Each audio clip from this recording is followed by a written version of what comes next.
Comment est-ce que l'intelligence artificielle impacte votre SEO et votre visibilité en ligne de façon plus générale? Comment vous adapter aux nouveaux usages avec l'IA? Comment faire en sorte d'être recommandé, d'être cité par ChatGPT, Perplexity, Gemini, Copilot, Claude?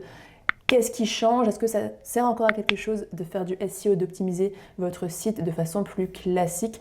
Autant de questions auxquelles je vous propose de répondre dans cette vidéo.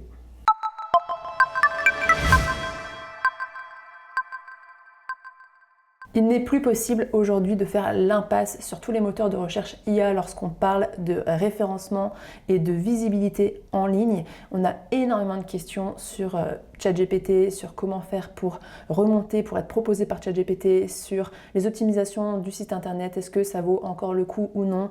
Il y a un terme qui revient maintenant partout, le fameux GEO, donc Generative Engine Optimization, qui est l'optimisation de votre site et de vos autres contenus en ligne, on le verra, pour justement que des moteurs de recherche IA comme ChatGPT vous recommandent ou vous citent. Et puis, il y a même maintenant des agences qui proposent des accompagnements ou des prestations Focus IA en vous promettant parfois même d'être dans les premiers résultats proposés par l'IA. L'objectif de cette vidéo, c'est de vous donner un aperçu général sur ces moteurs de recherche IA, sur ce qu'ils changent, ce qu'ils impliquent pour le référencement en ligne de façon générale, pour votre visibilité. L'idée, ce n'est pas d'entrer dans les détails techniques, ce n'est pas de faire de vous des experts du SEO ou du GEO, c'est juste que vous puissiez avoir les clés en main et comprendre comment vous pouvez agir sur votre référencement, comprendre aussi peut-être ce qu'il faut prioriser et maintenant laisser de côté. En bref, comprendre comment vous adapter et cerner aussi peut-être les opportunités dans votre secteur pour votre activité sans avoir besoin d'un expert SEO dédié, sans devenir expert vous-même et sans y passer 15 heures par semaine. Alors pour commencer, ce qu'il faut comprendre avant de s'interroger sur comment j'optimise mon contenu, mon site internet pour l'IA, c'est de comprendre ce que l'IA a changé dans le comportement des utilisateurs. Et là, je voulais revenir sur 2 points. Le premier, c'est qu'effectivement, comme on est de plus en plus nombreux à demander directement à ChatGPT la réponse à une question, que lorsqu'on cherche de l'information, on se tourne vers Perplexity ou on demande à notre téléphone en vocal, à l'oral, et qu'on obtient une réponse sans faire de recherche nous-mêmes, il y a bien sûr une baisse de trafic sur les sites internet. Ça, c'est un fait. Beaucoup de sites internet, surtout les sites informatifs, ont observé depuis l'arrivée de ChatGPT et compagnie une baisse de trafic parce qu'on se satisfait de la réponse immédiate donnée par l'IA. Donc là où j'allais peut-être avant voir différents sites quand je posais une question toute bête, maintenant je me satisfais de la réponse que l'IA me donne et je ne vais pas plus loin. Donc moins de clics sur les sites internet, moins de visites et donc moins de visibilité, du moins sur les sites informatifs. C'est une dynamique, c'est quelque chose qu'on observe beaucoup moins sur tout ce qui va être page prestation, page service, page produit, des pages avec une intention commerciale beaucoup plus directe derrière. Ces pages sont toujours très efficaces en référencement SEO parce que souvent lorsque vous cherchez à acheter quelque chose, vous allez quand même aller sur Google, vérifier, regarder les sites, etc. Dans ce genre de contexte, quand on veut vraiment acheter, en général on va encore prendre le temps d'aller comparer, d'aller regarder différents sites, différents avis, de se faire une idée par nous-mêmes et on ne se satisfera pas forcément de la réponse IA. Donc c'est pour ça que cette baisse de trafic, elle s'observe surtout sur les contenus informatifs et moins les contenus produits promotionnels, commerciaux. Deuxième changement d'usage qui est pour moi une belle opportunité, surtout pour les petits entrepreneurs, pour les indépendants, pour les spécialisés, ça va être que les recherches sont de plus en plus précises, de plus en plus spécifiques, de plus en plus contextualisées. Qu'est-ce que ça veut dire? Ça veut dire qu'avant, quand je cherchais un sophrologue par exemple à Lille, je tapais sophrologue Lille sur Google. Et là, forcément, j'ai tous les sophrologues qui apparaissent sur la fiche Google, sur les résultats de référencement naturel et tous les sophrologues de Lille sont mélangés et sont référencés, ordonnés selon différents critères. On ne va pas reparler de SEO ici, mais c'est l'idée. Aujourd'hui, maintenant que j'ai des moteurs de recherche IA comme ChatGPT, en général, on va prendre le temps d'expliquer à ChatGPT notre problématique. Donc là où avant je mettais sophrologue Lille, je vais demander à ChatGPT, je cherche un sophrologue à Lille pour des angoisses, pour des troubles du sommeil, parce que tel ou tel stress, tel ou tel examen, etc. En bref, je vais lui donner beaucoup plus de contexte, ce qui va permettre à ChatGPT de me donner aussi des résultats beaucoup plus spécifiques et beaucoup plus précis. L'intelligence artificielle, à la différence de l'ancien Google, est vraiment pensée pour comprendre et pour répondre à ce genre de demandes précises. Donc retenez ça pour la suite, 2 grands changements d'usage, le zéro-click search, donc on se satisfait de la réponse IA, on ne va plus forcément sur les sites internet, et puis des recherches qui sont plus contextualisées, plus spécifiques. Maintenant, pour savoir comment être bien référencé sur les moteurs de recherche intelligence artificielle, faut-il encore savoir comment elles fonctionnent?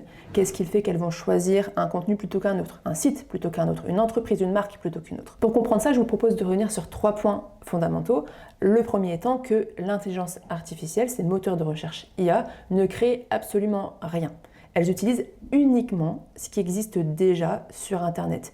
Elles récupèrent, elles analysent, elles synthèsent, elles résument, mais elles ne créent rien. Deuxième point important à comprendre, c'est que l'intelligence artificielle ne fonctionne pas exactement comme Google, dans le sens où, historiquement, le moteur de recherche Google et les autres moteurs de recherche visent à indexer l'ensemble d'Internet. C'est-à-dire qu'on est censé retrouver dans les résultats toutes les pages possibles. Alors peut-être en page 10, mais on est censé retrouver toutes les pages web possibles. Ils vont indexer, ces moteurs de recherche classiques, toutes les pages qu'ils estiment pertinentes, avec du contenu qui répond à telle ou telle requête.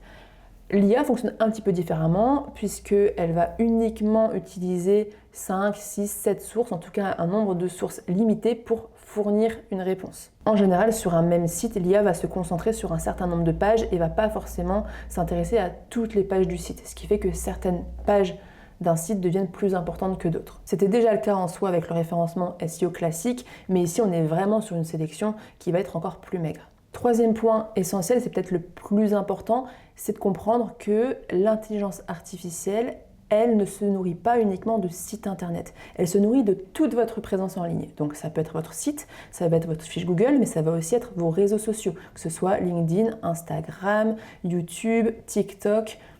Tout ce qui est en ligne sur vous, elle peut y avoir accès et elle va s'en servir pour comprendre qui vous êtes, pour comprendre votre marque et votre entreprise. Elle va aussi regarder potentiellement les avis sur des plateformes vérifiées ou non comme Trustpilot. Elle va regarder peut-être sur des forums si on parle de vous. Elle va regarder tout ce qui existe autour de vous. Et ça, c'est essentiel parce que finalement, le GEO, donc le fait d'optimiser votre présence en ligne pour l'intelligence artificielle, ça va être beaucoup plus large qu'optimiser votre site internet. Et là, je précise aussi que ce n'est pas complètement nouveau. Déjà, Google et un SEO plus classique, depuis quelques années, s'intéresser à autre chose que votre site internet, à votre fiche et tout votre écosystème finalement en ligne. On a maintenant des contenus de réseaux sociaux qui peuvent remonter dans les résultats de recherche. Donc les liens se font et l'IA s'en sert encore plus. Elle va vraiment s'intéresser à tout ce que vous produisez en ligne. Maintenant qu'on a revu les bases, comment est-ce que l'IA peut vous recommander? Il y a 2 façons pour être recommandé par l'IA. La première façon, c'est d'être cité, d'être utilisé en tant que source. Donc là, techniquement, on ne parle même pas de GEO, mais de AEO, Answer Engine Optimization. L'objectif, c'est que pour répondre à la question de l'internaute, l'IA cite votre contenu, votre article de blog, votre page de site internet, et que vous apparaissiez dans la source, ou qu'elle dise selon X, telle et telle chose. Pour être cité par l'intelligence artificielle, pour être choisi comme élément de réponse, il va falloir répondre à la question de l'internaute de la façon la plus précise, spécifique, pertinente possible. Et il va falloir aussi que ce soit très clair et structuré pour que ça plaise à l'IA et que ce soit facile pour elle d'utiliser votre contenu pour répondre à la question posée. Donc j'y reviens juste après, mais on comprend déjà que répondre aux bonnes questions, répondre avec vos contenus sur votre site internet et ailleurs à des questions que les gens posent vraiment, qu'ils sont susceptibles de poser à l'IA, ça va être l'une des premières choses à faire pour espérer être cité par l'IA. Donc l'IA peut vous citer comme source et utiliser votre contenu pour répondre à une question, et puis l'IA peut aussi vous recommander. Et là, on est sur du GEO, Generative Engine Optimization, comment faire en sorte que l'IA vous propose directement en tant que solution au problème de l'internaute. Donc si je reprends mon exemple de sophrologie, si je demande à ChatGPT de me trouver un sophrologue pour m'aider avec mes troubles du sommeil à Lille. Cette fois-ci, ChatGPT va me proposer une liste précise de professionnels qui, selon lui, répondent à ces critères. Et j'aurais même pu être encore plus spécifique. Donc votre objectif, c'est d'être dans cette liste. Et pour vous choisir, ChatGPT va utiliser tout ce qu'il trouve sur vous en ligne. Donc on l'a vu, pas uniquement votre site internet, mais aussi tout ce qu'il entend de vous, donc les mentions, c'est tout ce qui est citation, hein, si vous êtes sur d'autres sites, que ce soit un annuaire, que ce soit un site partenaire, un blog, que ce soit même sur des forums ou dans des avis, que ce soit sur les réseaux sociaux, il va tout analyser pour savoir si oui ou non vous êtes une réponse pertinente. Et ça, je pense que c'est le changement le plus majeur avec l'IA, ça va être l'importance de la crédibilité externe. Je l'ai dit, je le répète, le site internet ne suffit plus. L'IA s'intéresse à tout ce qu'elle trouve sur vous. Et donc maintenant, optimisez finalement votre visibilité sur les moteurs IA, optimiser votre visibilité en ligne, ça va passer par l'optimisation de tous les autres canaux, de tous les autres contenus, supports sur lesquels on parle de vous. Et il a été démontré que l'IA est beaucoup plus susceptible de proposer un professionnel pour lequel elle a des sources externes fiables qu'un professionnel qui dispose uniquement de son propre site internet. Donc elle va s'appuyer sur d'autres sources que vous, sur d'autres contenus que votre site internet pour voir si vous semblez crédible, professionnel, fiable et donc de confiance. Donc c'est en ce sens que tout ce qui est réputation en ligne, tout ce qui est construction de marque identitaire va jouer un rôle fondamental et à contrario, tout ce qui est plutôt backlinks, donc si vous connaissez un petit peu le SEO plus classique, l'un des critères SEO historiques, c'est ce qu'on appelait les backlinks. C'est de faire en sorte que d'autres sites que le vôtre mettent un lien de votre site sur le leur et que vous ayez ainsi votre site finalement lié sur plein d'autres sites. Pertinent. Beaucoup d'abus avec le backlinks, avec des sites de très mauvaise qualité, ça ne sert à rien, c'est même contre-productif, mais quand c'est bien fait, l'objectif c'est vraiment, dans une niche, dans votre domaine d'expertise, d'être référencé, que le lien de votre site soit référencé sur d'autres sites. L'IA, elle change un peu tout ça, parce que finalement, les backlinks ne seront plus aussi importants qu'ils l'étaient. Vous pouvez maintenant être cité sans parler de lien en tant que tel, sans qu'un lien soit vraiment mis vers votre site internet, et ça servira quand même à nourrir l'IA. Donc c'est vraiment la réputation, c'est vraiment ce qu'on dit de vous sur tous les canaux, donc vraiment une communication multicanale, multimodale même, qui va faire la différence. Maintenant, qu'est-ce qu'il faut en déduire et qu'est-ce qu'il faut retenir de tout ça? Je vous propose 9 points pour revenir et pour récapituler, pour aussi avoir des actions concrètes à mettre en place. La première, ça va être de se spécialiser si vous ne l'êtes pas encore. Nous, c'est quelque chose qu'on a toujours dit. Il est beaucoup plus facile de se différencier, il est beaucoup plus facile de sortir du lot si vous êtes un minimum spécialisé sur une problématique, sur un type de public, sur tout ce que vous voulez, mais c'est ce qui va faire votre différence. Et l'IA, plus que jamais, raffole des contenus spécifiques parce que les requêtes, on l'a vu, sont de plus en plus spécifiques. Donc, les généralistes perdent en visibilité là où les spécialisés, les spécialistes, eux, gagnent en visibilité. Et c'est en ce sens que pour moi, l'IA est une très belle opportunité pour les petits indépendants parce que là où il était très difficile avant de remonter dans les premiers résultats Google, parce qu'il y avait énormément de concurrence, aujourd'hui, sur des requêtes spécifiques, il est plus facile d'être recommandé par l'IA si vous êtes seul ou si vous avez un contenu de qualité sur une niche spécifique. Donc la spécialisation va permettre à beaucoup de s'adapter et de sortir du lot. Deuxième point, ça va être de chercher à répondre à de vraies questions et aux vraies questions de vos clients. Donc il y aura un travail finalement un peu plus poussé de se demander qu'est-ce que vos clients peuvent rechercher sur les moteurs IA. Donc peut-être leur poser la question directement, peut-être voir un petit peu ce que vous entendez à droite et à gauche. La meilleure façon de faire ce travail, c'est d'aller sur le terrain, c'est d'échanger avec vos clients et votre objectif, ça va être de répondre avec des contenus, que ce soit articles de blog, mais on l'a vu, ça peut maintenant être aussi des contenus vidéo sur YouTube, etc. De répondre à ces questions de façon précise, parce que si vous y répondez de façon précise, l'IA, elle adore, c'est hyper facile pour elle de récupérer l'information, donc elle est beaucoup plus susceptible d'utiliser votre contenu pour répondre à la question. Troisième point, très lié au précédent, ça va être de structurer l'information. Si vous êtes un petit peu renseigné sur l'IA avant de voir cette vidéo, en ce moment, on va prioriser, on va dire qu'il faut absolument faire des contenus type questions-réponses, FAQ, foire aux questions, frequently asked questions, comme vous voulez, parce que ces contenus répondent à l'attente des IA dans le sens où vous avez une question très claire qui peut être très précise et qui peut donc potentiellement être exactement la question que va poser la personne à l'IA. Et vous allez avoir une réponse aussi structurée en dessous. Donc ça, l'IA, elle en raffole. Et de façon générale, c'était déjà le cas avec le SEO, mais là, ça l'est d'autant plus. Il faut structurer vos contenus, titres, réponse claire, il faut que ce soit lisible, il faut que ce soit précis. En dehors des FAQ, on va voir tout ce qui est guide, tout ce qui est liste, tout ce qui est comparatif. Ça, l'IA, elle va beaucoup aimer. Et on va au contraire éviter les contenus surchargés, ou en tout cas les contenus qu'on pourrait estimer suroptimisés selon un SEO plus classique et plus vieillot et un peu dépassé, avec 15 fois le même mot-clé, etc.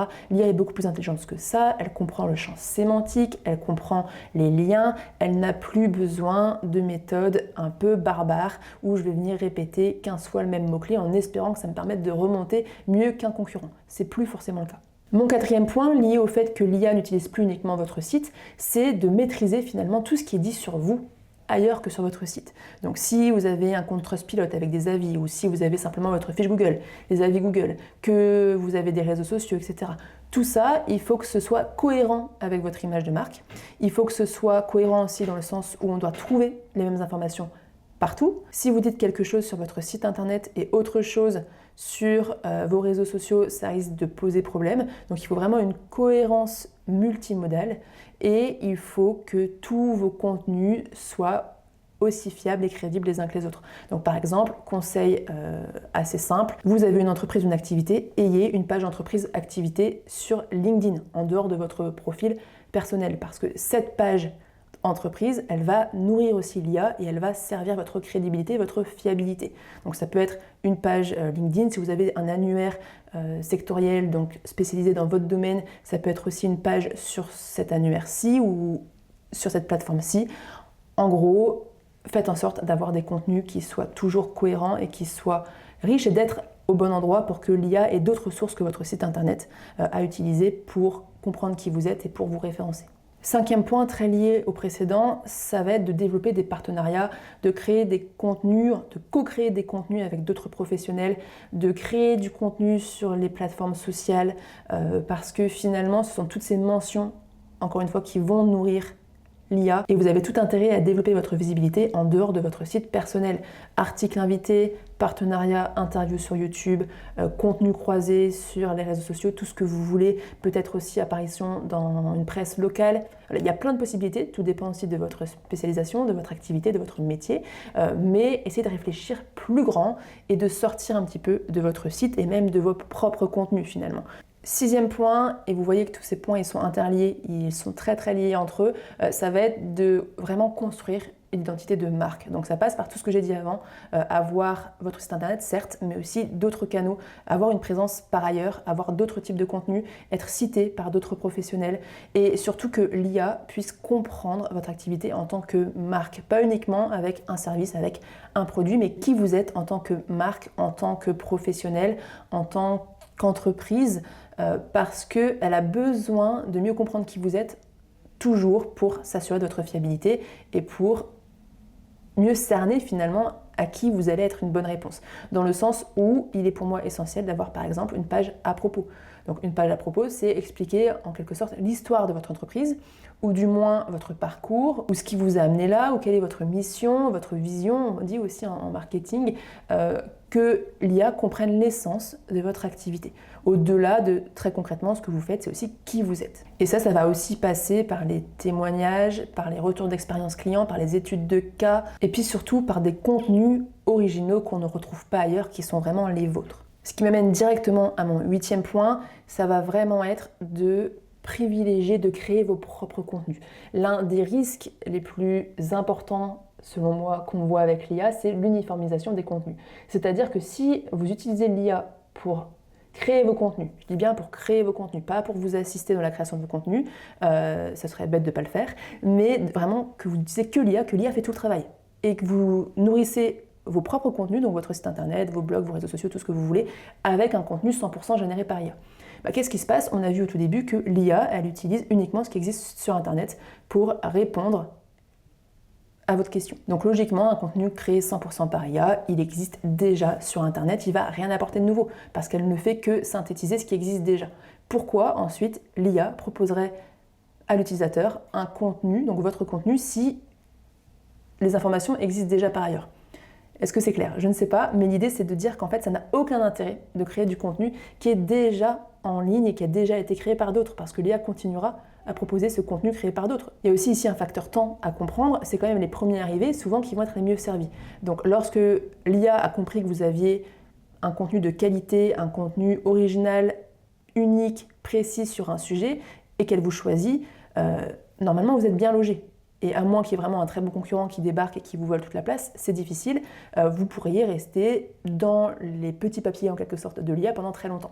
Là où si vous ne faites que recopier ce qui existe déjà, pourquoi l'IA irait déloger sa source originale pour vous mettre à la place? Aucun intérêt. Donc il est vraiment essentiel de comprendre que votre contenu, pour être référencé, il faut aussi qu'il soit de bonne qualité et qu'il soit unique, qu'il apporte quelque chose de nouveau, qu'il ait une vraie valeur ajoutée. Sinon vous ne faites que remplir le web de brouhaha, de copier-coller, et ça n'a aucun intérêt, ça ne sert à personne. 9e point, ça va être de continuer à créer des pages produits, des pages services, des pages prestations solides, dans le sens où on veut que ces pages soient vraiment perçues par l'IA et même plus généralement par Google, par les moteurs de recherche classiques, qu'elles soient vraiment perçues comme des services, des produits à part entière et que ce soit très clair pour elles. Qu'est-ce que j'entends très clair pour elles?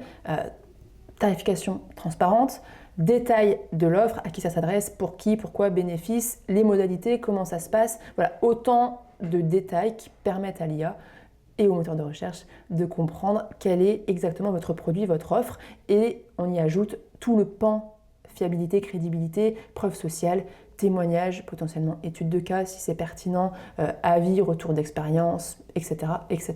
Et je terminerai cette vidéo avec un point essentiel selon moi depuis avant l'IA, c'est le cas aussi avec le SEO. Si vous souhaitez plaire aux robots, que ce soit des robots IA, que ce soit les robots Google pour le référencement classique, cherchez d'abord à plaire à vos clients. Ces outils, que ce soit l'IA, que ce soit le SEO, s'appuient énormément sur des facteurs, sur des critères comportementaux, par exemple le temps passé sur un site internet, le temps que vous passez sur une page, donc si la personne aime votre contenu, qu'elle y reste longtemps, qu'elle va dans d'autres pages, etc. C'est un très bon signe pour Google, pour le SEO classique, mais si vous avez plein aussi de contenu positif, si les gens parlent de vous, si votre contenu est partagé parce qu'il plaît, tout ça, ça va aussi nourrir l'IA et le SEO. Donc l'objectif premier, c'est vraiment de plaire à vos clients pour plaire à l'IA, parce que c'est un cercle vertueux. Je dis ça parce que je vois énormément de professionnels qui se focalisent sur des détails, sur de l'optimisation hyper technique, là où finalement la lacune, elle est au niveau du positionnement, elle est au niveau de l'offre, elle est au niveau de la cible, du discours. Et si vous ne plaisez pas à vos clients, vous pourrez plaire techniquement à l'algorithme, il vous mettra quand même en dessous. Donc vraiment, focalisez-vous d'abord sur plaire à vos clients, répondre à des requêtes pertinentes, précises, proposer une offre qui est aussi adaptée, pertinente, précise, et déjà ça fera une belle part du travail. Si cette vidéo vous a plu, je vous invite à la partager au plus grand nombre, je vous invite à vous abonner à la chaîne si ce n'est pas encore fait. Vous retrouverez aussi nos liens dans la barre de description, que ce soit réseaux sociaux, LinkedIn, Instagram, la newsletter et puis le site internet. Et je vous dis à très vite pour une prochaine vidéo.